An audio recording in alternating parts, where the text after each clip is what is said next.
Hello. Hello. Hello, welcome. Hello, welcome. Ladies and gentlemen, this is a serious episode. We're going to tackle some serious issues. It's a very special episode of the Adam Friedland Show, and I'm not going to ruin the surprise. I think you guys are going to really like it. But before we can get down to brass tacks, let's do the news. The news.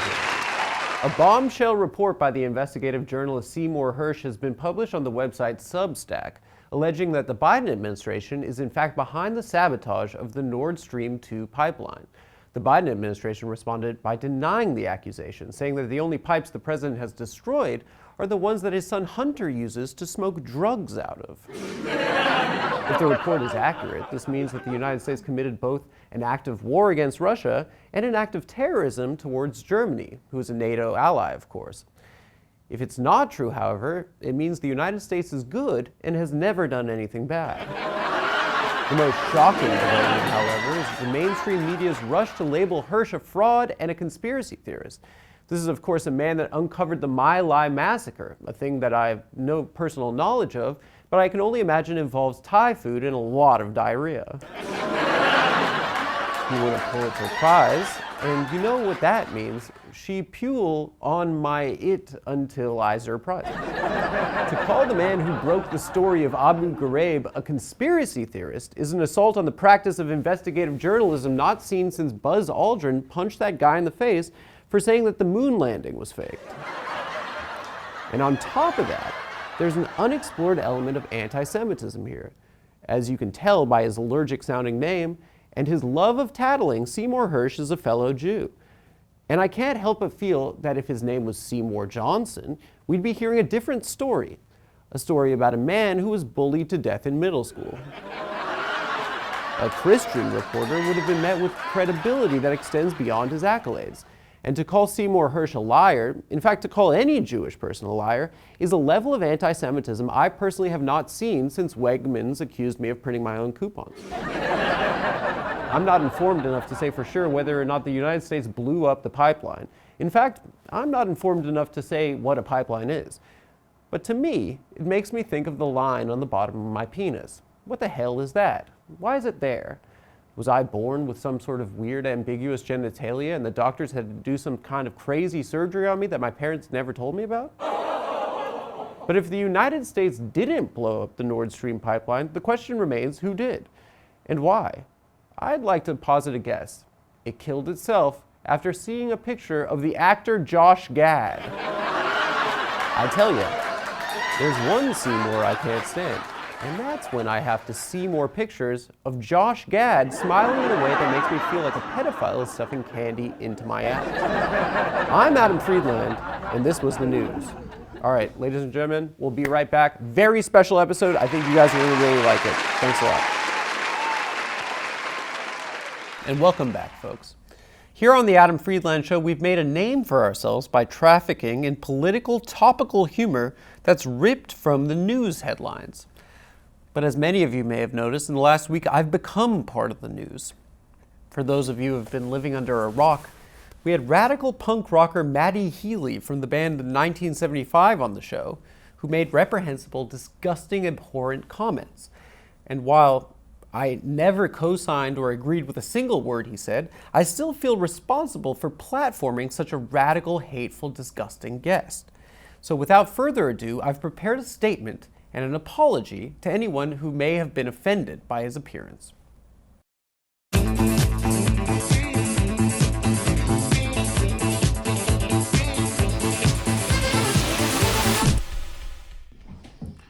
All right, I never thought I'd make a video like this, but I think there's an important conversation to be had, and I just want to be fully accountable, honest, and transparent with all of you guys. So I'd like to start by thanking every single person who's came out in the past week to speak about different ways in which my behavior has made them feel uncomfortable or pressured during a sexual situation, and to people who said that I've made unwanted advances and had a hard time with rejection. Shouts out. I'm sure this was not easy to do. It's never easy to speak out, and it was hard for me to hear as well, because to be honest with you, up until this point, I didn't even really realize that I had this pattern that had affected multiple people. I'd also like to apologize for my silence. I think that when this stuff first came out, I was in a state of denial and shock. I was, just riding the high from my movie that just came out, and then within Big 48 facts. hours, I was denounced by my closest collaborators, and my name was printed in 40 different news outlets next to the words sexual misconduct, and I just kind of spiraled into Sexual a mental health situations, crisis. I'm okay now, but I don't really think this is about me. This is about the people that I've affected, so I just want to express my complete sympathy, respect, and support for anyone who I've done wrong by, and I really want to do better and be fully accountable for everything that I've done. So that being said, I want to make a few things clear. I've always taken no for an answer. As far as consent, I've never overstepped that line. But I think I want to have a more nuanced and important conversation about power dynamics, pressure, and coercion. Because, like I said, I think for a long time, I was behaving in a way that I actually thought was normal. I thought that, going home from the bar alone made you a loser. I thought that persistence was a form of flattery. I thought that, if at first somebody was reluctant, they're playing hard to get, just try harder. And if you think someone's feeling you, make a physical advance and see if they go with it. And I think that, especially I realized when so many young people, especially young men, rushed to defend me when this stuff first started coming out, that this type of sex pest behavior is normalized, and a lot of people think this stuff is normal when I don't think that it is. And I think that I want to be fully responsible for not having a fluid understanding of consent and what enthusiastic two-way consent looks like. That being said, a lot of the things that have been said online about me are not true. A lot of things are missing really important contextual information that I think would change people's interpretation of a lot of these situations, but I'm not here to invalidate anybody's lived experience. If you feel pressured, that's just what it is. I hope that young people and young men in particular can use my mistakes to learn and move through life with a better understanding of consent. Nice. As far as what I have planned, I'm not really sure what comes next. I mean, obviously, reporting is my one true love, and I'm 25 years old, and I have my whole life ahead of me. But I really think that I need to do some serious work on myself and figure myself out. So I'm going to start therapy sessions pretty much immediately. Also, not to blame alcohol, but I truly believe that alcohol was a contributing factor to my poor decision making. And I think that alcohol in general has had a devastating impact on my life. So I think I'm going to make the decision to join the 12-step program for Alcoholics Anonymous. And during this journey into sobriety, I want to take a serious step back from public life. And like I said, figure myself out. And I hope that this reaches the ears of anyone who's felt affected by me. I'd love to reach out to you, or you can reach out to me, even just for me to say, I'm sorry. And I really apologize, and I appreciate you all. Same with me in I also 1975. want to apologize to my closest The little girls. my friends, my family, and people who will have to wear this stain on their career forever. You guys don't deserve this. Love you. Same with me in 1975. That being said, Yeah. if you never And the watch girls. Channel 5 again, I understand. I hope you remember the missions of radical empathy and media literacy that we try to put into the world through our coverage. Okay. I feel the same way.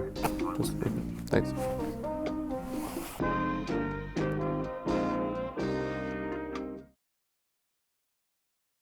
Hello and welcome back to a very special episode of the Adam Friedland Show. I'm your host, Adam Friedland. A major criticism that we've received over the last couple of months is that we at the Adam Friedland Show worship at the altar of A-list celebrity. And to that I say, guilty as charged. For the past 6 months, the Adam Friedland Show has welcomed a who's who of Hollywood and Washington, D.C. movers and shakers. But I can't help but think sometimes that we've lost touch with the show's original thesis. And that's to provide a space for civil conversation where we talk about contemporary life. So tonight's show will hopefully be just that, a conversation about real issues between real Americans. Not talking heads, not elites, not women. Anyway, maybe next time. Ladies and gentlemen, please join me in welcoming returning guests, fan favorites, Doug Levinson a transcendental meditation expert and founder of the Flower Power Collective, and Gene DiNapoli, a veteran entertainer of 40 years, over 40 years. Thank you. Give it up for these guys. So before we begin, let's go over a couple ground rules. So there will be 4 categories: foreign policy, domestic policy, New York policy. I know you guys are big New York guys over here. Mm-hmm. And a 4th category that we're calling potpourri. Potpourri. Yeah, like the bathroom. Right. All right. Issue 1, are you guys ready? Yeah. Okay. We're going to go to Gene first on this. After a tense 5-day standoff, the United States shot down a Chinese spy balloon off the coast of South Carolina.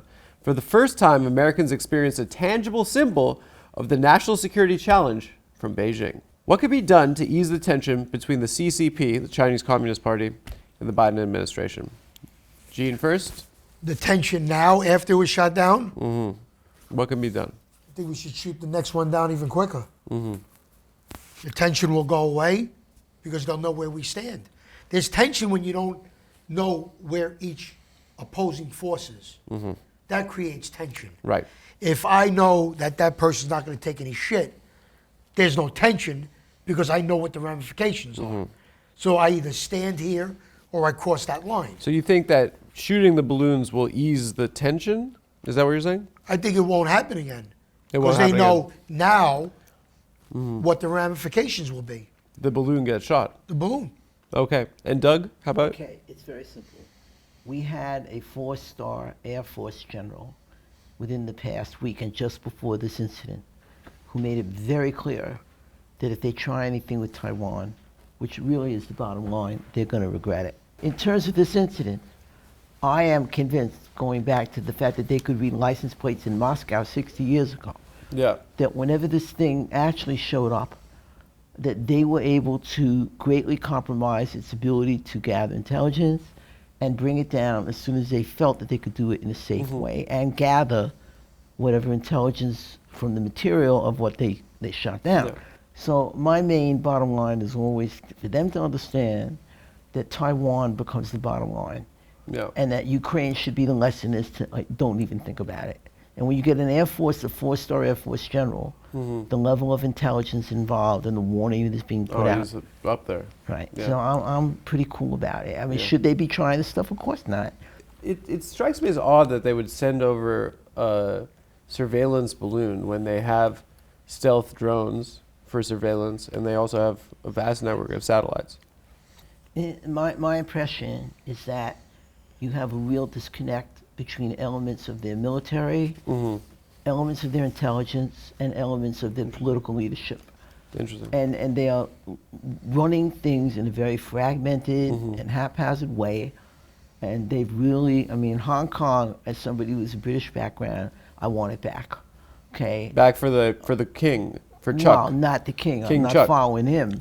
But as a British person, it had been a crown colony, and I wanted it at the very least to be autonomous and not under what they've done. They made a promise that it would be 50 years. They broke the word. And if you break your word, you should be held accountable for this. It strikes me as like in a day and age where we don't trust anything that we see, sending over a balloon is a little bit of like a showy, fancy boy kind of Crazy. move. I don't know. Especially when they have satellites. It was very poorly handled. It was very amateurish. And it doesn't even, to me, it doesn't even qualify as a provocation because it was so, like, in the end, I mean, I laughed. I thought the photographs were hysterical. You reacted. How do you you, said how do it you wasn't. not consider that a provocation? Because it They're sending couldn't a do balloon. any real damage.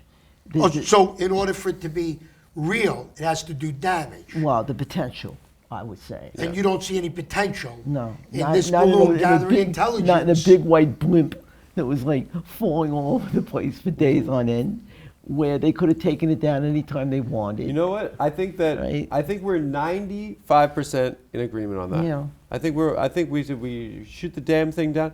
You know, I was expecting. Have you ever seen these gender reveals before? Sure. They shoot it and there's a bunch of blue smoke. Or pink smoke. That's pretty good. Foreign policy issue 2. I feel like I'm in the McLaughlin group. Issue 2. I called him once You called McLaughlin on the show, or you called him at his his house? phone. Did he take your You phone found his call? house? Yes, he There did. you He go. couldn't have been more gracious. A He terrific said, guy. "How are you?" The real deal. The real My deal. friend had him. He said, have your friend call me. And a very amazing person. Fantastic. I Called called to say hi. McLaughlin once too. He didn't pick up. Really? Yeah, so He my- won't take your calls though. You're from a different part of good the guy. Bronx. Yeah, different part. Yeah. All right. Foreign policy. Issue two. The war in the Ukraine. Huge topic. On the 24th of this month, it will mark a year since Putin's invasion. And while American aid has helped push back the Russian invasion, many are arguing that what we need to do is increase our military support and ensure a timely end to the conflict, right? So, should the United States provide the Ukraine with further military support, like, for instance, bunker busters, daisy cutters, and as a last resort, of course, thermonuclear weapons? You are going to have a World War II type of resolution to this, in that the Allied forces, and the story that my friend and I always talk about, the little Japanese guy, when they signed the surrender on the Missouri, with his little top hat and cane, Yeah. what he said was they had no conception of what they did when they started all of it with Pearl Harbor with the Yeah. Americans. Yeah. And the war actually starts in Manchuria in 1931, but Let's go to this young man over here, Gene. I'm not up on world affairs Yeah, as much as Doug is. you're a New York guy. But I believe when the first drop of innocent blood was shed, the United States, which I don't always agree should be, we are the police of the world. When the first drop of innocent blood was shed, we should have stepped in. We should have grabbed him by the throat and choked the living shit out of him. You would send in ground troops, American soldiers. I would go to Putin's door Yeah, with a battle ram yeah. and grab him while he was sleeping. See how he likes that. the reality is that he has nuclear capacity, Yeah. and unfortunately... We all have nuclear capacity. Yeah, but he could use it. So can we. That's why he won't use it. That's Because he fine. knows if he does, Then- we will. then let's Mutually take assured him out destruction. and take What? that idea off the table. Bad. Mutual assured destruction. We go back to Dr. Strangelove with I this, mean, that's, yeah. right? Scary, and, though. and the whole point of What- Kubrick with Strangelove is that if somebody goes too far, the whole thing's You up. can't stop it. And that's 60 It's years ago domino now, effect. that film. Yeah. Let's move on. Let's away from international politics. Domestic policy. I'll go to you first, Gene, because you were mentioning this before the show. Eggs. Buying eggs has become very expensive in this country. December 2022, the average price of eggs was $4.25. This is the average price. Okay. So more than twice of what they cost the year before. It doubled in price. A lot of people are saying it's inflation, avian flu, war. That's prompted this ballooning of the price of eggs. What can we do about the eggs? What do you think? How can we address? I don't know what the answer is, but I know that the war in the Ukraine should not have an effect Yeah. on our price of eggs. Yeah. We don't import them. We had the biggest sustainable force of oil, Yeah. and gas goes up. Every holiday it goes up when people travel.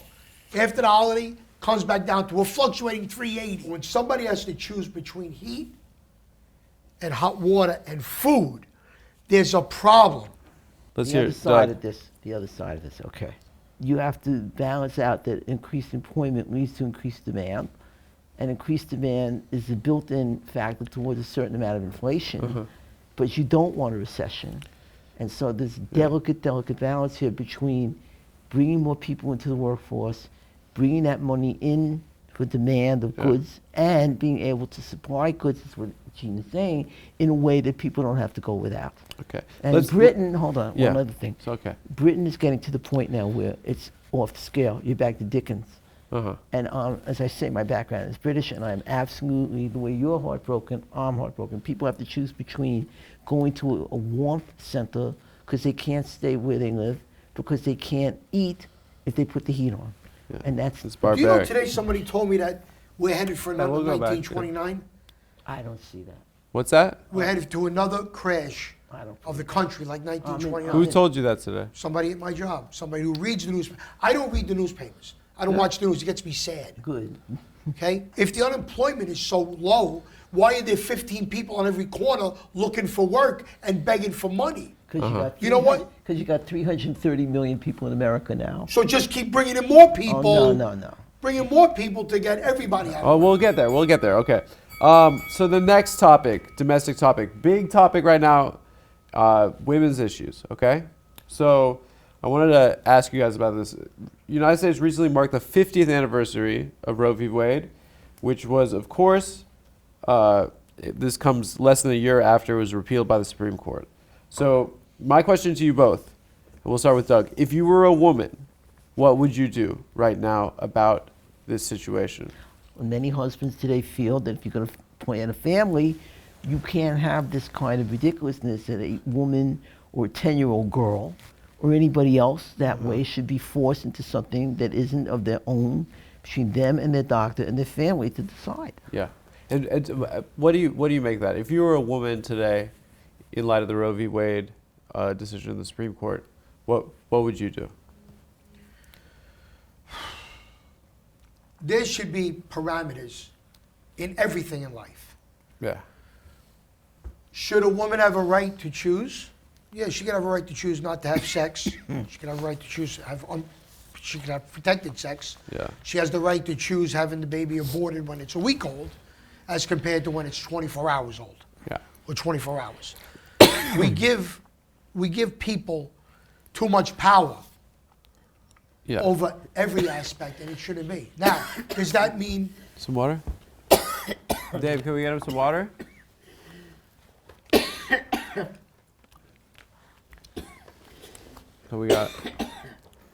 So we got you.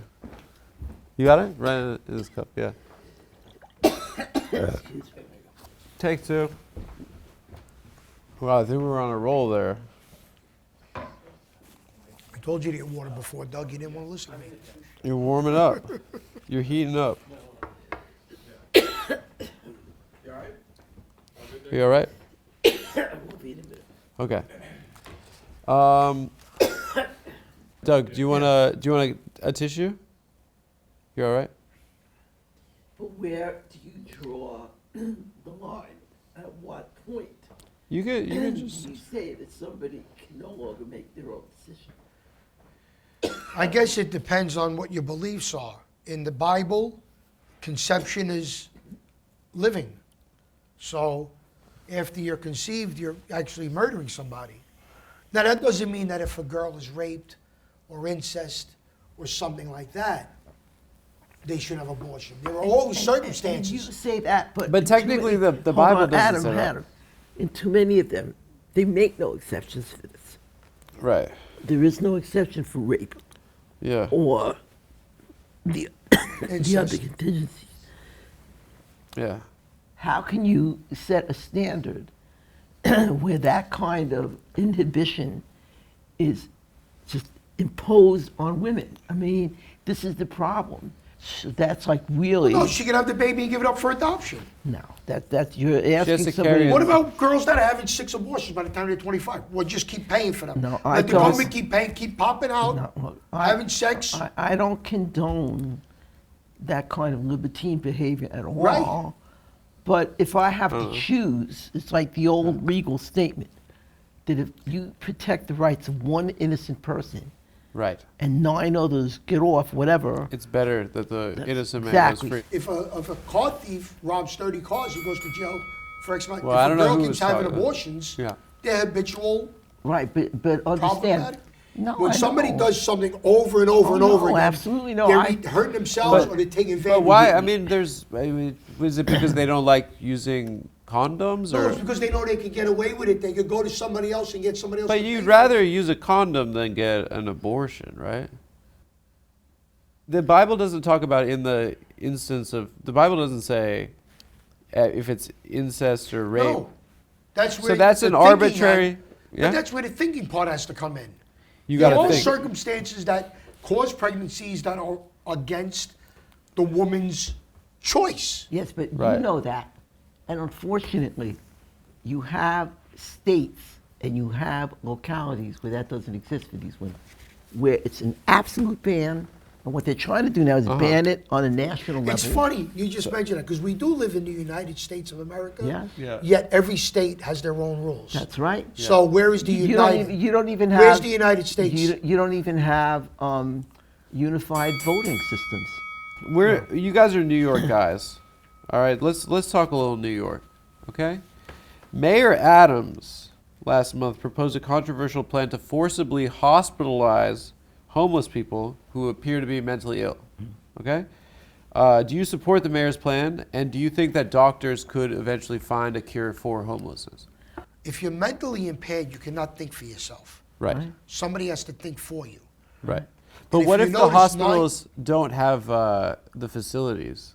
Like, You what have if to they're build over? them. We had a pandemic which left 80% of the office buildings free in New York City. That's right. You're going to tell me we can't put walls and beds and TVs and make those, This but is we a can big- do it for the migrants? That's And well, I got I no don't know problem about with that, migrants. but I got no. My family came here. yeah.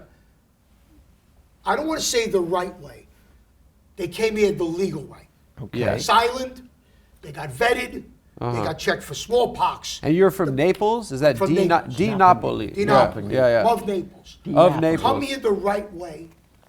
Be vetted. Be clean. Be hospitalized. And come into this country and enjoy the Yeah. fruits of this country. If my grandfather had to wait 4 weeks on a boat, why shouldn't anybody else? And my grandfather Yeah. built those buildings in the city. Yeah. Cement masons. We built this city. Why are other people just allowed to just walk in, la-di-da, get everything on the arm? What do you think? Okay. Okay. All right, very Let's- simply. He agrees with me. On It the, seems on like the you guys one, agree on on the this. one hand, my people came over on the Mayflower, so my I don't perspective buy is this, kind Doug. of like Doug, I don't buy this. they You've did. said it to me last time. Yes. Your name's Doug Levinson. no. My grandmother was Hampton and Spencer directly. Diana Okay. is a cousin of mine. I know. You Okay. said it to me last time. That's right. It runs. But your through name my is Doug family. Levinson. Yes, but the family. Can If we you fact do, check this anyhow? if you do, when we did the CGI, Okay. both Neil and I are related to Diana. Yeah. CGI, that's Alexi. He's the high genealogy. And guy. we're gonna go off topic. Do you think that the royal family murdered Princess Diana? Yes. Okay. Not- you- not- just yes or no? As a Absolutely. murder, but I Absolutely. think they drove Absolutely. her. I think we're in agreement I there. think they drove her mad, and Yeah. set it up such that she wasn't going to make it. We keep going on this. What do you make of these British people like Doug? Of what people? The British people. I think it's passionate, They're passionate. but Italians are passionate too. we are. Oh yeah. Yeah. But I think, I mean, I happen to know a few people that never stepped foot in Britain but got so distraught when the Queen died. I'm all too aware of what they did to that marvelous girl, because they weren't there for her, Diana, and Yeah. that's my cousin, the seventh, whatever she is, cousin. She's right? your cousin. Family. Who do you think has it tougher these days? Italian people or English people? Tough question. Do you ever experience discrimination? Sure. Really? I took the sanitation test when I got out of high school Okay. for an inspector, to be an inspector apprentice. And I got 100. And I was told I wasn't getting the job. What's an inspector? You inspect Uh, garbage? No, inspect sidewalks Oh. for breakage. You know, But like- sanitation has a connotation. right. They say it's, you know. Yeah. You live in New York, you get used to the fact that it goes far beyond the title. That's what it is to live in New Yeah. York. So I get You're not 100 just a on the garbage test. man. You got 100. And I was told I can't get the job Mm-hmm. because the person next to me got 130. How? And I said, did I miss a bonus question? Right? Well, she got 10 points because she was female, 10 points because she was African American, and another 10 points because she was an African American See, female. this is reverse So she discrimination. had 30. But that doesn't, yeah. Yeah. Did it bother me? Yes. I had I'm Did sure I that get would a bother lawyer you. and sue the garbage? No, I picked myself up, I dusted my legs off, and I went and got You put another on your job. Elvis. Went and got another job. I had that happen with the census, right? I knew this kid, Jeff Savage, who was from like Connecticut somewhere and didn't know anything, and we went and took the test to go do the census. Yeah. Okay, and I grew up here and have all my background, law and everything else. He got a position with the census, and I did not. What is Savage? What is that? Irish? No, he was Jeff Savage, English, Irish. I went to Mr. April, who was administering the test, and I said, "Listen, like Buster, you're giving somebody who Buster. just came to New York." Oh, I wasn't very nice. Yeah, yeah. I said, "You're giving me a position too." You put And the it was screws great to him. work. It was enumerating work. It Yeah. paid great.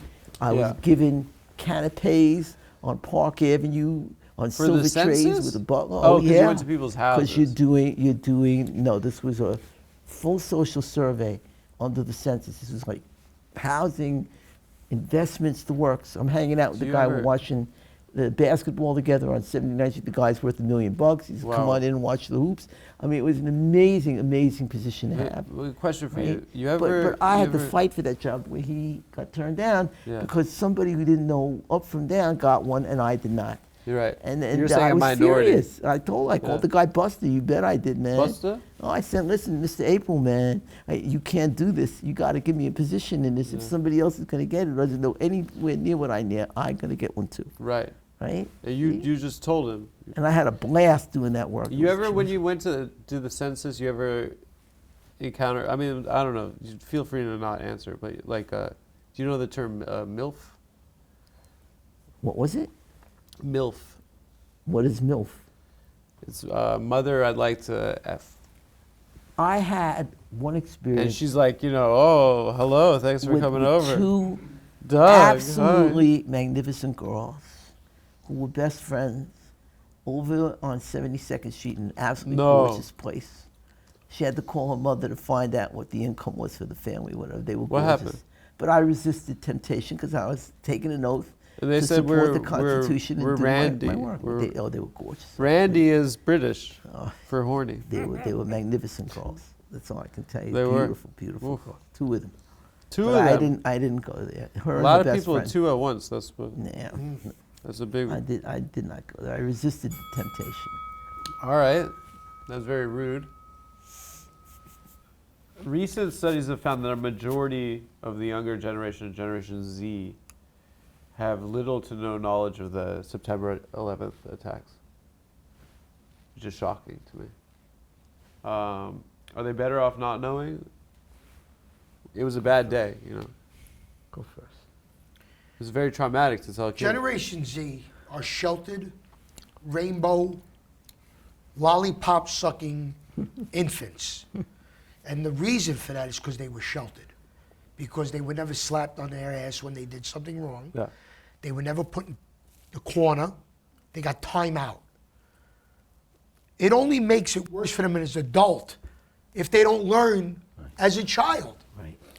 So these children are going to be the problems of tomorrow. Yeah. Because they don't have respect. They're entitled. I say the three worst things that ever happened. And what about not Did you- knowing about 9/11? It's a trickle effect. If you don't teach them about history, it's going to repeat itself. Right. And they're going to join Al Qaeda. The night before, You were there. Dylan's album came out. I remember. I told you this. Yeah, yeah. And I go up to the Tower Records and having a private party for Madonna. I go up to the Master's Voice at Union Square. Come on in.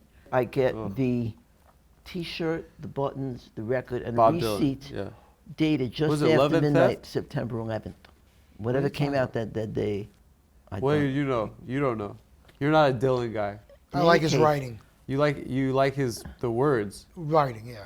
Can't You sing don't like worth the shit. voice. I come Can't back. sing worth the shit. I think, but it's an acquired taste. He's back a to the stylist. house. He's not a singer. and He's the- not a singer. The red lamp clock at the When Ferry Rolling Building. Stone magazine calls Bob Dylan the 7th greatest singer in the world, and Oh my Roberta God. Flack is not even on that list, Right. your friend Roberta Flack, Oh there's my something God. wrong with Rolling Stone Oh, magazine. 200, Oh my they God. didn't, there was a Now, he's a joke. stylist. A lot I of give him them are. that, but he's no singer. So, but as to the 11th, so I'm coming back. It says 137 with the red numbers at the Ferry Building on my Yeah. bike coming back. He's asleep, Bob- and oh, your roommate. Yeah. right? And I say to him, closing the window, it's starting to rain. Okay. I go into my room, and when I wake up the next morning, I hear the most insane whining sound I've ever heard in my entire life and never want to hear it again. And you were in the Bronx? No, we were living right there. And you were in Battery Park? right there, 2 Yeah. blocks away. You'll never forget it. I could see them out my window of Yeah. the bedroom, those Yeah. towers. Yeah. And I hear this sound, and the first one smashes. He doesn't hear anything. I said, something's going on. We put on the television. We see the first one. He goes to honor the parking, and as he does, he sees the second one flying over the block. Okay? Our Oh, my Avenue. God. And the second one hits.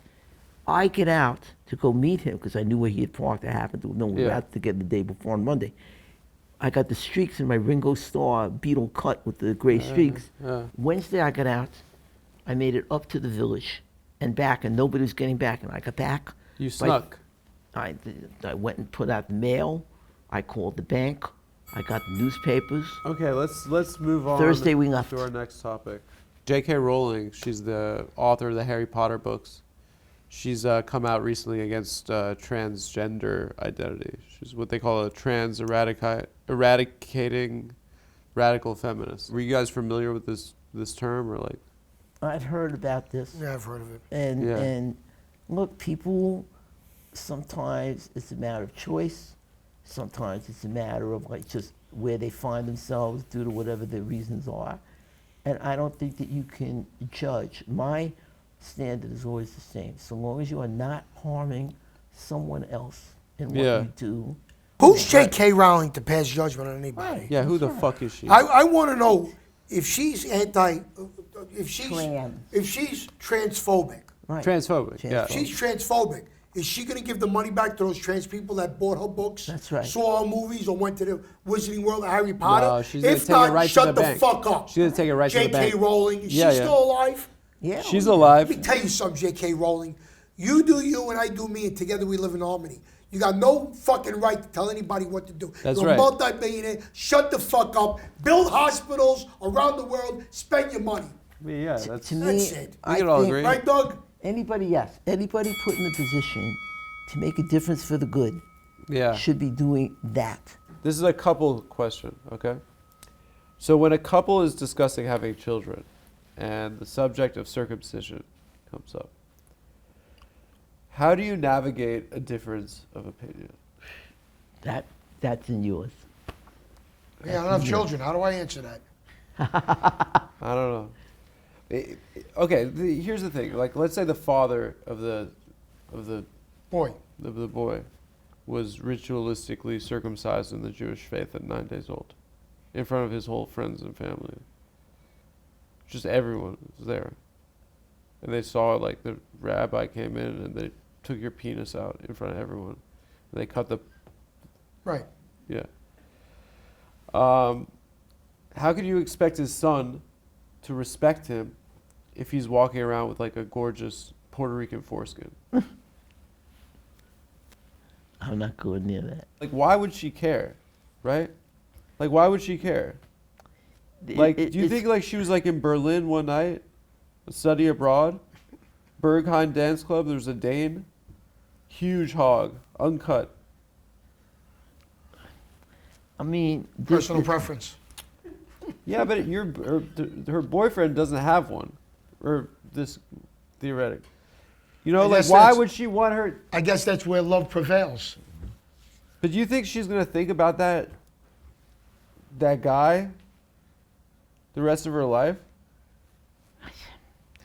I Can't mean, tell. there's so many elements to this, Adam, because they have this tradition, and so many of these traditions get strange. Yeah, There are many arguments as to whether there are real health benefits to doing this or not, yeah. and the way in which it's done is like very like odd. But why is she? Talk Why about would she have potpourri. such a strong opinion? You know, if it didn't mean something to her. Shakuna Sangu, some people really do about this kind of a thing. It can strike a chord in people, you know. All right, let's decide before we go who's the best ever, the Beatles or Elvis. That's Apples and oranges. No, Right, you know, you good, gotta good say answer. Apples and no, oranges. no, I want you Beautiful guys to answer. fight on this. beautiful answer. Best band in the world, Beatles. Best entertainer, Elvis Presley. That's I it. think that's a very fair. Both of them answer. were terrible actors. I mean, if He you're said talking- Elvis. He said Elvis was a charlatan. I would say something, but I don't even know what charlatan means. So If you're talking about somebody who, as a single person, you're talking about very few people. You're talking about Elvis. oh yeah. Talking about Sinatra. Sinatra. You're talking about perhaps in the contemporary mode of this Adele, Adele, a single Tremendous. performer. Single performer. Michael Jackson. Oh In my his God. way, Michael in his Jackson. way. Yeah. But Not if in you're his talking, way. He's the most talented if person. if you're talking about a band, if you're talking about a wave of what was created and beyond anything, it's them. It's the Beatles. Yeah. And you're far out enough to say that. I mean, so this is a very judicious and amazingly gracious and inclusive answer because that basically is it. Guys, this has been a thrilling Yeah. experiment. Really great. I think, do we find a lot of common ground? Oh, I absolutely. think we agreed on most things. Yeah, because Yeah, sure, we're New both, Yorkers. We're American. we want what's best For the country. For the most, yeah. Yeah. What good is it everybody getting what they want and the country falls? Yeah. Then you inherited a country that's worthless. Right. Got to bring everybody up. The great American challenge always remains and always will until such time, maybe, of the differentiation between the ideals and the day-to-day reality of people and how they live. And to the extent to which people fulfill the ideals, this country moves forward. Yeah. When you get more equality for minority groups, for working people, for women, There's for Black History Month Native right now, people, yeah. or black people, then you're living up to the ideals that this country was all about. I believe that you need to be able to establish the maximum amount of common ground to overcome differences, to acknowledge differences, because we are different, and make it happen. All right. Guys, folks. Wait a minute. Great stuff. Thank you. Absolutely. Thank you.